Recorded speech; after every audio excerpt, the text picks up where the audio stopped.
ಅನುದಿನ ಅನುಕ್ಷಣ ಮನೆಯಲ್ಲೂ ಕಲಿಯೋಣ, ಕಲಿಕೆಯ ಹೊಸ ಹಾದಿಯಲಿ ಜೊತೆಗೂಡಿ ಹೆಜ್ಜೆಯ ಹಾಕೋಣ, ಸಂತಸದಿ ಕಲಿಯೋಣ ನಮ್ಮ ಹೆಮ್ಮೆಯ ಈ ಕ್ಲಾಸಿನಲ್ಲಿ. Yes, sir. Yes, teacher. Present, ma'am. बिस्मिल्लाहिर्रहमानिर्रहीम। अस्सलाम वालेकुम प्यारे बच्चों। आज की इस संवेदा ई क्लास में मैं मोहम्मद मंसूर माविन मौलिम सरकारी Urdu lower primary school Khwaja Nagar Chatnalli taluka हवस ज़िला बीदर आप तमाम का दिल की गहराइयों से इस क्लास में इस्तकबाल करता हूँ। खुश आमदीद। प्यारे बच्चों, मैं आपको कुछ तस्वीर दिखाता हूँ। आप इन तस्वीर को गौर से देखकर मेरे पूछे गए सवालात का जवाब दीजिए। इस तस्वीर में नीले रंग की शर्ट पहना हुआ शख्स क्या कर रहा है? क्या? शाबाश, वो कुछ ख़रीद रहा है, वो कुछ सामान ख़रीद रहा है। तो बच्चों, मैं आपको दूसरी तस्वीर दिखाना चाहूँगा। इस तस्वीर में नीले रंग की शर्ट पहना हुआ शख्स दुकानदार को क्या दे रहा है? नोट, रुपये। शाबाश, वेरी गुड। तो बच्चों, मैं आपको अगली तस्वीर दिखाऊंगा। प्यारे बच्चों, दुकानदार नीले रंग की शर्ट पहने हुए शख्स को क्या दे रहा है? क्या?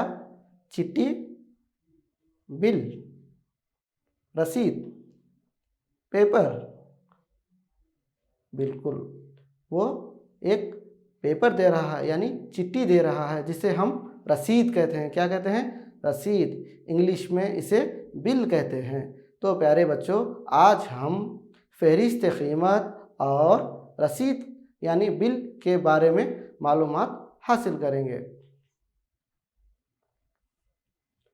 फहरिस्त कीमत और रसीद यानी बिल। प्यारे बच्चों, ये एक होटल का बोर्ड है, तख्ता है, जिसमें होटल का नाम है हिंदुस्तान होटल, जिसमें आप देख सकते हैं अशिया का नाम, अशिया की मकदार, अशिया की कीमत। तो क्या आप मुझे बता सकते हैं ये क्या है? जी देखिए, इसमें अशिया का नाम लिखा हुआ है और उसकी मकदार है, और उसके बाद बच्चों क्या है? अशिया की कीमत है। इस तरह के बोर्ड आपने अक्सर देखा है। अपने जहन पर थोड़ा सा वज़न डालिए और बताइए मुझे, क्या? बोर्ड। शाबाश, ये क्या है? एक फहरिस्त बोर्ड है, यानी मेनू बोर्ड है। क्या है? एक फहरिस्त कीमत है। प्यारे बच्चों, यहाँ पर आप देख सकते हैं अशिया का नाम चाय 1 कप 5 रुपये, बिस्किट एक अदद यानी एक बिस्किट जिसकी कीमत है 5 रुपये। और बच्चों, यहाँ पर आप देख सकते हैं खारा 1 किलो 200 रुपये। तो इस तरह दीगर तमाम अशिया के नाम, उन अशिया की मकदार और कीमत यहाँ पर है। इस तरह के बोर्ड को हम फहरिस्त कीमत कहते हैं। आपने अक्सर बड़ी होटलों, बड़ी दुकानों वगैरह पर देखा होगा कि इस तरह के बोर्ड लगाए जाते हैं। इस तरह के बोर्ड ग्राहकों को आसानी पहुंचाने के लिए लगाए जाते हैं। तो बच्चों, बताइए मुझे, इसे क्या कहते हैं? क्या? फहरिस्त कीमत। क्या कहते हैं बच्चों इसे? फहरिस्त कीमत। शाबाश। आइए बच्चों, हम देखते हैं आगे। बच्चों, याद रखें, दुकान से ली गई अशिया की तफसीली चिट्ठी को हम क्या कहते हैं? क्या? बिल। शाबाश, वेरी गुड। क्या कहते हैं? बिल या रसीद। तो देखेंगे बच्चे, आइए और आगे क्या है। दुकान में लगाई गई हर शय की कीमत को जाहिर करने वाले बोर्ड को क्या कहते हैं? जैसा कि मैंने अभी आपको बताया था कि दुकान में लगाई गई शय की चीज़, मकदार, कीमत वगैरह को जाहिर करने वाला बोर्ड क्या कहते हैं? मेन्यू बोर्ड, फहरिस्त कीमत या नुमाइश बोर्ड कहते हैं। और आगे आइए बच्चों, क्या कभी आपने गौर किया है रसीद को? जी, उसमें क्या कभी आपने बिल पर गौर किया है? उसमें कुछ रकम को अल्फाज में लिखा जाता है। खुसूसन जब आप बैंक वगैरह जाते हैं तो वहाँ पर देख सकते हैं रकम को आदाद और अल्फाज में लिखा जाता है। तो रसीद में दी जाने वाली रकम को आदाद और अल्फाज में लिखा जाता है। शाबाश। आइए बच्चों, एक मिसाल के ज़रिए बिल को समझने की कोशिश करेंगे। मदिया नामी एक लड़की नवीन टेक्सटाइल से चंद कपड़े खरीदती है। दुकानदार की दी गई बिल में दी गई तफसीलात का मुशाहिदा कीजिए। बच्चों, इस बिल का गौर से मुशाहिदा कीजिए, इसमें दर्ज तफसीलात पर गौर कीजिए और अपनी ब्याज में नोट कीजिए। नोट कर रहे हैं ना आप? जी, तो आइए बच्चों, आपने क्या क्या नोट किया इसकी वजाहत कर लेते हैं। इस रसीद को गौर करते हुए इसमें तफसीलात की फ़हरिस्त बनाएं।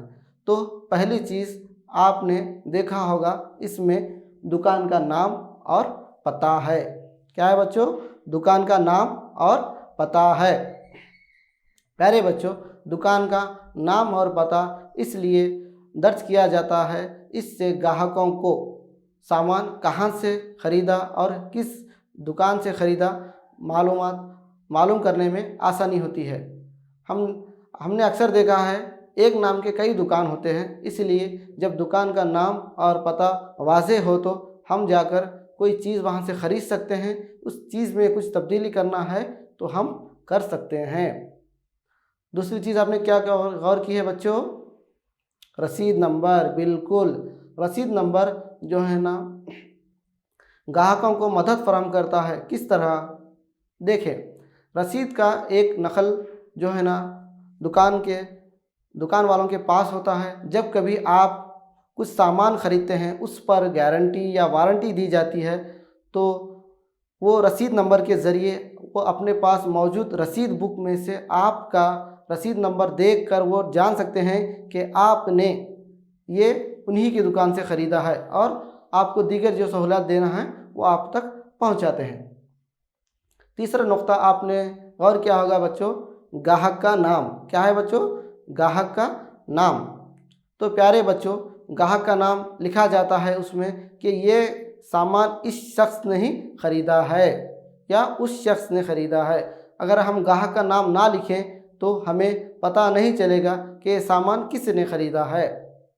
चौथा नुक्ता आपने गौर किया होगा बच्चों, वो है तारीख़ या मौर्रिख़ा।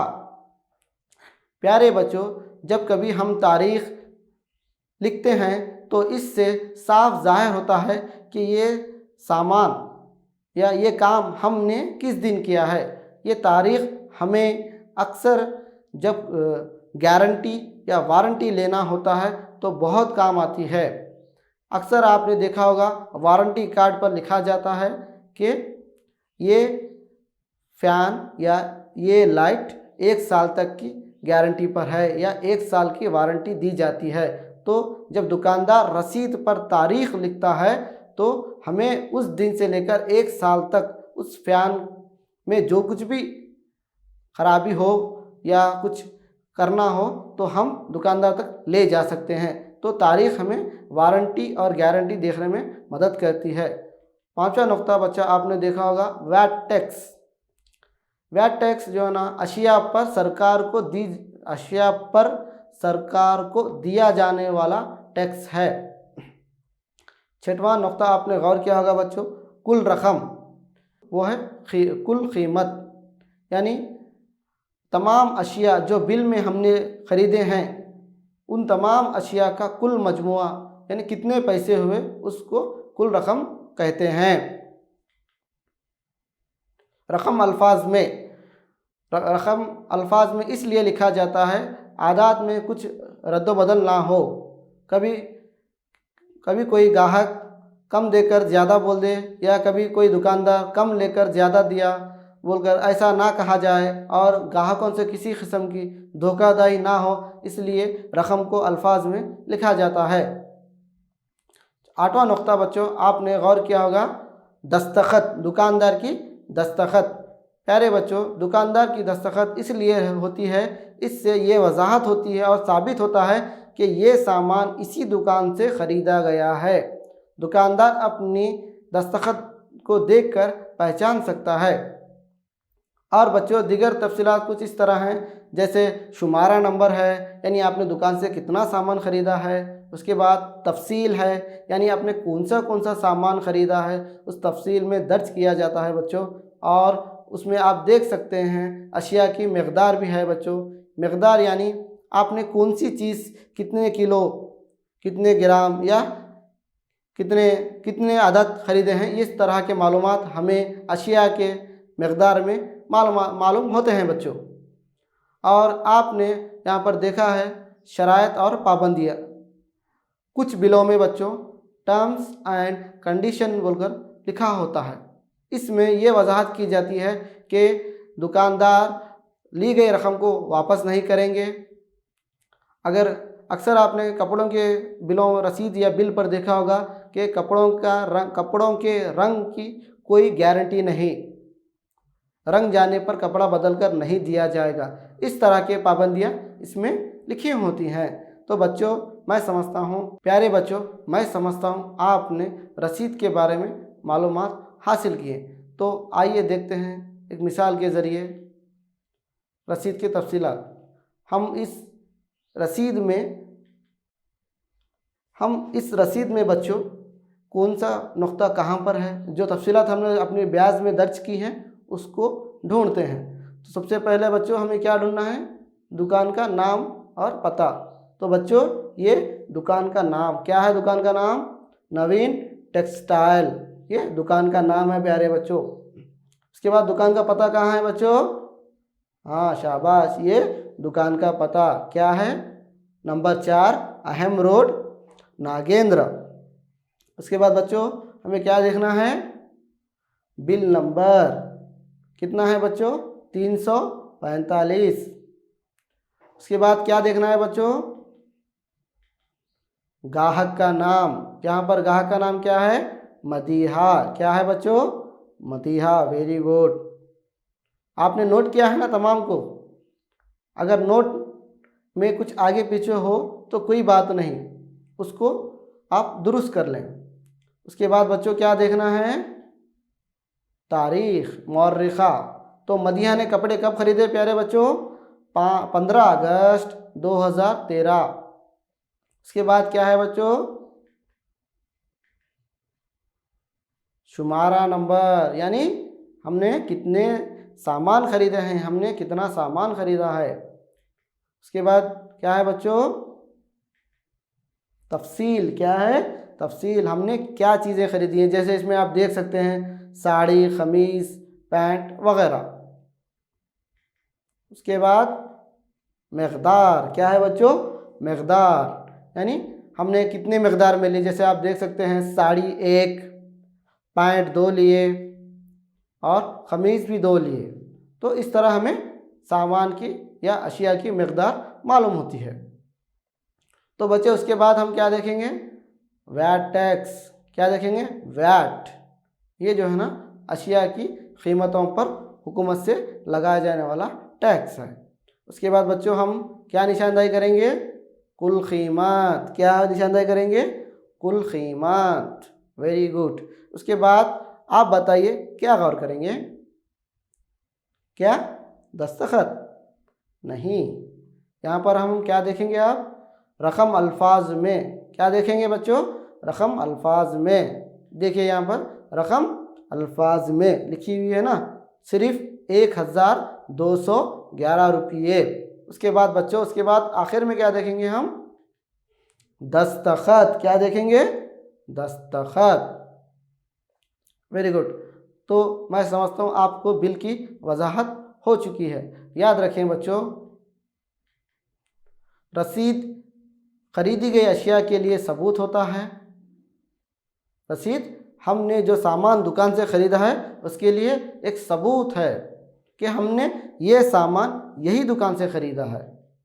उसके बाद बच्चों, रसीद को हासिल करने से ग्राहक से ख़रीदी गई अशिया को रद्द बदल करने के लिए रकम वापस लेने के शराइत के तहत इस्तेमाल कर सकते हैं। यानी जब हमारे हाथ में रसीद होगी तो हम दुकानदार से हमारे जो अशिया में ख़राबी है या फिर अशिया नापसंद होने पर वापस कर सकते हैं या उसको बदल कर दूसरा ले सकते हैं। ग्राहक को खरीदी गई अशिया की बिल मांगने का हक है। जब कभी आप कहीं भी कुछ सामान खरीदते हैं तो दुकानदार से बिल ज़रूर मांगिएगा। देखिए बच्चों, कुछ दुकानों में कंप्यूटर से बिल निकाल कर देते हैं। जैसा आप यहाँ पर देख सकते हैं, यहाँ पर कुछ मशीन और कंप्यूटर के ज़रिए बिल देने का नमूना है। प्यारे बच्चों, आपने अक्सर देखा होगा बस में कंडक्टर जो है ना, आपको एक छोटी सी मशीन के ज़रिए से टिकट निकाल कर देते हैं। या फिर आपने अक्सर अपने घरों में देखा होगा, करंट की बिल देने के लिए जो शख्स आता है वो भी अपने हाथ में एक छोटी सी मशीन लेकर आता है और उसमें से बिल निकाल कर आपको दे जाता है। तो आपने अक्सर देखा होगा बड़े बड़े होटलों, दुकानों वगैरह में, रेलवे स्टेशन में, बस स्टेशन में वगैरह में टिकट वगैरह या बिल वगैरह को जो है ना कंप्यूटर के ज़रिए निकाल कर देते हैं। बच्चे, यहाँ पर एक मिसाल पर गौर कीजिए। रमेश तरकारी की दुकान से कुछ तरकारी ख़रीदता है। रसीद का नमूना दिया गया है। देखिए बच्चों, यहाँ पर कोमल तरकारी की दुकान, कमला नगर, दुकान का नाम और पता, यहाँ पर मौर्रिखा है, तारीख़ है, मौर्रिखा यानी तारीख़, रसीद नंबर है, यहाँ पर टैक्स नंबर है और यहाँ पर ग्राहक का नाम रमेश लिखा है। और आप दीगर तफसीलात देख सकते हैं, जैसे कि शुमारा नंबर है, तफसील है, मकदार, कीमत, जुमला कीमत और रकम अल्फाज में वगैरह लिखा है। तो देखिए बच्चों, इस बिल की तफसील क्या है। शुमारा नंबर 1 में रमेश ने बीनीज खरीदी 1 किलोग्राम जिसकी कीमत है 40 रुपये। तो जुमला कीमत कितनी है बच्चों? 40। शाबाश। प्यारे बच्चों, अब देखिए रमेश ने दूसरी चीज़ क्या खरीदी? भेंडी। कितने किलो? 2 किलोग्राम। शाबाश। यहाँ पर कीमत क्या है? 30 रुपये किलोग्राम, यानी 1 किलो के लिए 30 रुपये होंगे। तो अब हम यहाँ पे क्या करेंगे बच्चों? मकदार 2 को 30 से ज़रब देंगे तो हमें जुमला रकम मालूम होगी। तो यहाँ पर जुमला रकम कितनी है बच्चों? 60 रुपये। अब हम तीसरा शुमारा नंबर 3 देखेंगे, जिसमें शलगम। क्या है बच्चों? शलगम। कितने किलो? 2 किलोग्राम। 1 किलोग्राम की कीमत क्या है बच्चों? 20 रुपये। कितने हैं बच्चों? 20 रुपये। तो 2 किलोग्राम की कीमत कितनी हुई? जब हम मकदार को कीमत से ज़रब देंगे, यानी 2 को 20 से ज़रब देंगे तो यहाँ पे हमें 40 हासिल होगा। और चौथा जो चीज़ रमेश ने खरीदी है वो क्या है बच्चों? कद्दू। क्या आपको कद्दू पसंद है? जी, मुझे पसंद है। तो रमेश ने कद्दू कितने खरीदे? 1 किलोग्राम। तो कद्दू की कीमत कितनी है बच्चों? 25 रुपये। कितने हैं? 25 रुपये। तो हम जुमला रकम में कितना लिखेंगे? 25। तो इन तमाम कीमत को, रकम को जमा कर कर हम जो है ना यहाँ पर जुमला का रकम यानी मजमुआ देखेंगे तो कितना है बच्चों? 165 रुपये। कितना है बच्चों? 165 रुपये और दस्तखत। तो ये एक बिल की वजाहत है बच्चों। आपको ये समझना है कि बिल किस तरह बनाई जाती है और बिल में जो है ना क्या क्या उमूर होने चाहिए। तो हम आइए देखेंगे बच्चे, ज़रा गौर कीजिए इस बिल पर और कुछ नुक्तों पर देखिए यहाँ पर हर एक शय की कीमत को उसकी ख़रीदी हुई मकदार से ज़रब दें तो कुल रकम हासिल होगी। यानी बच्चों, जब हम कोई चीज़ या सामान या अशिया एक से ज़्यादा ख़रीदते हैं तो हमें क्या करना पड़ेगा? कुल रकम मालूम करने के लिए उस अशिया की मकदार को कीमत से जब हम ज़रब देंगे तो हमें अशिया की कुल रकम मालूम होगी। और देखें बच्चों, ख़रीदी गई तमाम अशिया की कुल रकम को जमा करने से कुल मजमुआ हासिल होगा। यानी जब आप तमाम 1 से 4 सामान ख़रीदते हैं तो उन तमाम की कुल रकम को जब हम जमा करेंगे तो हमें मजमुआ हासिल होगा। हमें क्या हासिल होगा बच्चों? मजमुआ हासिल होगा। तो वो हमें दुकानदार को देना पड़ेगा। आइए बच्चों, मिसाल के ज़रिए समझने की कोशिश करेंगे।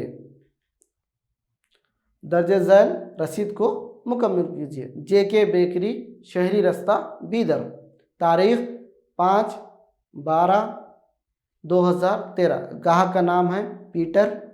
बिल नंबर है 501। तो जैसे आप देख सकते हैं बिल के अज्जा इसमें शामिल हैं। शुमारा नंबर, तफसील, गाहक का नाम, बेकरी यानी दुकान का पता, दुकान का नाम, तारीख़, रसीद नंबर, कीमत, जुमला वगैरह। तो बच्चों, अब हम इस रसीद को पूर्ण करेंगे। देखेंगे कि पीटर ने क्या क्या ख़रीदा। पीटर ने पहले क्या ख़रीदा? केक। कितने? 2। कीमत कितनी बच्चों? 10 रुपये। पीटर ने दूसरी चीज़ क्या ख़रीदी बच्चों? चॉकलेट। कितने? 10। कितने? 10। शाबाश। कीमत कितनी है बच्चों? 5 रुपये। कितने? 5। तीसरी चीज़ पीटर ने क्या ख़रीदी बच्चों? डबल रोटी यानी बन। कितने? 5। और उनकी एक डबल रोटी की कीमत कितनी है बच्चों? 5। और चौथी चीज़ पीटर ने क्या ख़रीदी बच्चों? आइसक्रीम। शाबाश। क्या आपको आइसक्रीम पसंद है? नहीं, मुझे पसंद है। आपको पसंद है? ओह, बहुत अच्छी बात। लेकिन ज़्यादा नहीं खाना चाहिए। तो बच्चों, पीटर ने कितने आइसक्रीम खरीदे? 10। Very good. कितने? 10। और इसकी कीमत कितनी बच्चों एक आइसक्रीम की? 5। कितने? 5 रुपये। तो अब हम इसको जुमला रकम मालूम करेंगे और मजमुआ मालूम करेंगे। तो देखेंगे, तो देखिए बच्चों, यहाँ पर केक कितने हैं? 2। कितने हैं बच्चों केक? 2 केक हैं। तो हम क्या करेंगे? मकदार को कीमत से ज़रब देंगे। कीमत कितनी है बच्चों? 10। Very good. तो अब हम यहाँ क्या करेंगे बच्चों? ज़रब करना है तो हम क्या करेंगे? पहाड़ों का इस्तेमाल करेंगे। यहाँ पर हम 2 दा है, कितना होगा बच्चों? 20। शाबाश। कितना होगा? 2 दा है 20। तो हम यहाँ पर क्या लिखेंगे बच्चों? 20 लिखेंगे। कितना लिखेंगे? 20। तो 2 केक की कीमत कितनी हुई? 20 रुपये। तो चलिए फिर अगला आइटम क्या है? चॉकलेट। आप भी कर रहे हैं ना अपने ब्याज में? कीजिए। हाँ, तो चॉकलेट की मकदार कितनी है बच्चों? 10। कितनी है? 10। यहाँ पर 10 चॉकलेट हैं। तो हमको क्या करना है? मकदार को कीमत से ज़रब देना है। तो कीमत कितनी है बच्चों एक चॉकलेट की? 5 रुपये। कितने? 5। तो यहाँ पर हम क्या करेंगे? 10 का पहाड़ा 5 तक पढ़ेंगे, यानी पंजे तक पढ़ेंगे। 10 पंजे 50। कितने बच्चों? 50। यानी 10 चॉकलेट की कीमत कितनी हुई? 50 रुपये। शाबाश। देखिए, अपना जवाब की तस्दीक कीजिए। आप डबल रोटी की कीमत कितनी है बच्चों? 5 रुपये। और मकदार भी 5 है। हाँ, तो अब हम क्या करेंगे बच्चों? क्या करेंगे? हाँ, वेरी गुड। मकदार को कीमत से ज़रब देंगे। तो यहाँ पर मकदार कितनी है? 5 डबल रोटी और उसको ज़रब देंगे किससे बच्चों? कीमत कितनी है? 5। अब यहाँ पर हम क्या करेंगे बच्चों? कौन सा पहाड़ा पढ़ेंगे? 5 का। कहाँ तक पढ़ेंगे? बोलिए। हाँ, पंजे तक। शाबाश, बिल्कुल सही कहा आपने। कहाँ तक पढ़ेंगे हम? 5 तक। तो पढ़िए 5 पंजे 25। कितना होते बच्चों? 25। तो कहाँ लिखेंगे 25 को?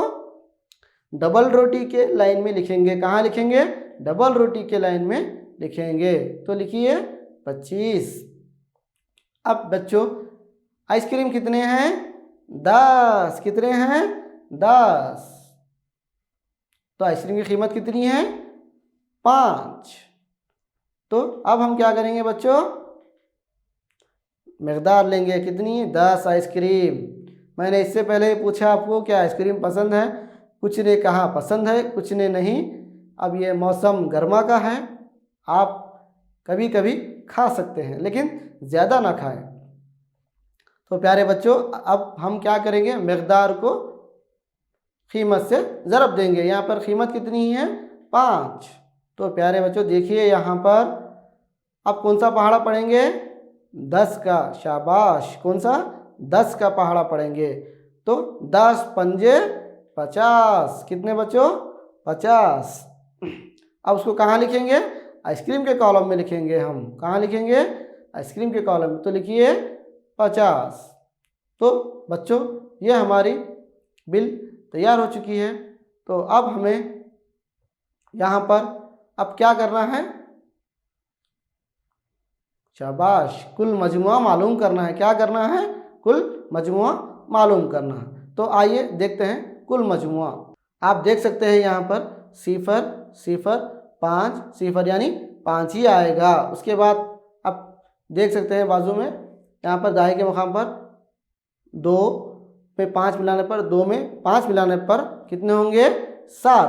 फिर 7 में 2 मिलाने पर 8 9। कितने होंगे बच्चों? 9। शाबाश। अब 9 में जब हम 5 मिलाएंगे तो कितने होंगे? 10 11 12 13 14 यानी कितने हुए? 14। अब हम यहाँ पर 14 लिखेंगे तो हमारा कुल मजमुआ कितना हुआ बच्चों? 145 रुपये। कितना हुआ? 145। तो अब हम इसको क्या करेंगे? हाँ, दुकानदार को देंगे। हाँ, दुकानदार को देंगे। या अब इस बिल में क्या करेंगे? इसको हम अल्फाज में लिखेंगे। तो लिखिए 145 रुपये। रकम अल्फाज में कितनी है? 145 रुपये। अब दुकानदार यहाँ पर क्या करेंगे? साइन करेंगे। तो बच्चों ये एक बिल का नमूना है जो आपने अभी देखा जेके बेकरी बीदर का। तो प्यारे बच्चों बिल इस तरह बनाई जाती है। प्यारे बच्चों इस सवाल को आप अपनी कॉपी में नोट फरमा लें। सवाल है मुख्तलिफ दुकानों की कुछ रसीदें इकट्ठा कीजिए। मुख्तलिफ दुकानों की कुछ रसीदें इकट्ठा कीजिए। इनके तफसीलात की जांच कीजिए। इनके तफसीलात की जांच कीजिए। इनके शराइत व पाबंदियों को पढ़कर समझें।